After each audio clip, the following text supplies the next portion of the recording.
Hello छोट्या मित्रांनो, आज आपण ऐकणार आहोत एक भन्नाट गोष्ट जिथे एक छोटासा गोंडस ससोबा धडाडीने उभा राहतो जंगलातील सर्वात भयंकर वाघासमोर. हो, अगदी बरोबर ऐकलत. जंगलाचा राजा कोण, बलवान वाघ की हुशार ससा? ही गोष्ट तुम्हाला शिकवेल की नेहमी ताकदच महत्वाची नसते, हुशारीने सगळं जिंकता येतं. तर चला मग सुरू करूया आजची धमाल आणि रोमांचक गोष्ट. एका घनदाट जंगलात एक शक्तिशाली वाघ राहायचा. त्याचं नाव होतं शेरू. सगळे प्राणी त्याला घाबरायचे कारण तो खूप हट्टी होता आणि अहंकारी सुद्धा. त्याला कोणी काही सांगितलं की तो आणखीन रागवायचा. जंगलात दुसरीकडे एक लहानसा पण खूपच हुशार ससा राहायचा. त्याचं नाव होतं ससोबा.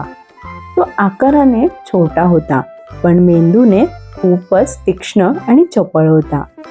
जंगलातील प्राणी त्याच्यावर खूप प्रेम करायचे. एके दिवशी शेरूने जाहीर केलं, आजपासून सगळ्यांनी मला दररोज नमस्कार करायचा. मी राजा आहे आणि माझा आदेश सगळ्यांनी पाळलाच पाहिजे. हे ऐकून सगळे प्राणी हादरले. कोणीही काही बोलायला हिम्मतच केली नाही. पण ससोबा मात्र मनात म्हणाला, अहंकार इतका वाढला तर जंगलात शांतता कशी राहणार? काहीतरी करायला हवं. त्या रात्री जोरात पाऊस पडत होता. जंगलात मोठमोठे आवाज येत होते. गडगडाटाने वाघ त्रस्त झाला होता. त्याला राग आला आणि तो गर्जना करून म्हणाला, कोणीही मला त्रास देणार नाही. उद्या कोणी मला पुन्हा नमस्कार नाही केला ना तर बघून घेईन मी एकेकाला. प्राणी घाबरले होते पण ससोबा शांतपणे एक योजना आखत होता. दुसऱ्या दिवशी सगळे प्राणी शेरूला भेटायला गेले पण ससोबा मात्र उशिरा पोहोचला. शेरू ओरडला, कुठे होतास? माझ्यासारख्या राजाला उशिरा भेटायला येतोस? ससोबा म्हणाला, महाराज, मी उशिरा आलो कारण मला दुसरा राजा वाघ भेटला. तो म्हणाला, जंगलाचा खरा राजा तो आहे. हे ऐकून शेरू भडकला. काय? दुसरा राजा? कुठे आहे तो? मला दाखव. ससोबा म्हणाला, आपल्या जंगलाच्या टोकाला एक मोठी गुफा आहे ना, तिथेच राहतो तो. मी तुम्हाला घेऊन जातो. ससोबा शेरूला घेऊन मोठ्या गुहेकडे गेला. ती गुफा प्रत्यक्षात एक खोल दरी होती ज्यात पाणी भरलं होतं. त्यामुळे आत पाहिल्यावर स्वतःच प्रतिबिंब दिसायचं. ससोबा म्हणाला, महाराज, आत बघा, तोच आहे दुसरा राजा वाघ. शेरू आत बघायला गेला. त्याला पाण्यात स्वतःचं प्रतिबिंब दिसलं. त्याने मोठी गर्जना केली तर गुफेतून तितकीच मोठी गर्जना परत आली. शेरू अधिकच चिडला. माझ्याशी स्पर्धा करतोस? मी तुला आत्ताच धडा शिकवतो.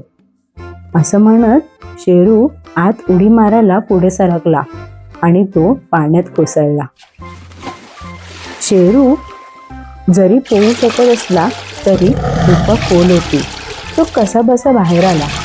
पूर्ण भिजला, थकला आणि त्याने शरमेने मान खाली घातली. बाहेर येताच त्याने ससोबाकडे पाहिलं. ससोबा नम्रपणे म्हणाला, महाराज, कधी कधी आकार मोठा असण्यापेक्षा बुद्धी मोठी असणं महत्वाचं असतं आणि सर्वांवर राज्य करण्यापेक्षा सर्वांचा आदर जिंकणं जास्त महत्वाचं आहे. शेरू काही बोलू शकत नव्हता. त्याला आपल्या चुकीची जाणीव झाली. तो म्हणाला, तू बरोबर आहेस छोट्या मित्रा. आत्तापासून मी जंगलाचा सम्राट नाही तर संरक्षक असेन. त्या दिवसानंतर जंगलात शांतता परत आली. शेरू अधिकच दयाळू झाला आणि ससोबा खऱ्या अर्थाने जंगलाचा हिरो बनला. मित्रांनो, पाहिलत ना, ससा लहान असला तरी त्याची हुशारी आणि धाडस किती मोठं काम करून गेलं ते. या गोष्टीतून आपण एकच गोष्ट शिकतो, खरी ताकद ही मेंदूत असते शरीरात नाही. आणि जेव्हा आपला स्वतःवर विश्वास असतो तेव्हा मोठ्यात मोठं संकटही छोटं वाटतं. मग पुन्हा भेटू एका नवीन गोष्टीसह. तोपर्यंत हसा, खेळा आणि नेहमी काहीतरी नवीन शिका. तुम्हाला ही गोष्ट कशी वाटली ते मला नक्की सांगा. या गोष्टीला लाईक आणि शेअर करा आणि आपल्या चॅनल कोको कार्टून स्टोरीला सबस्क्राईब करायला विसरू नका.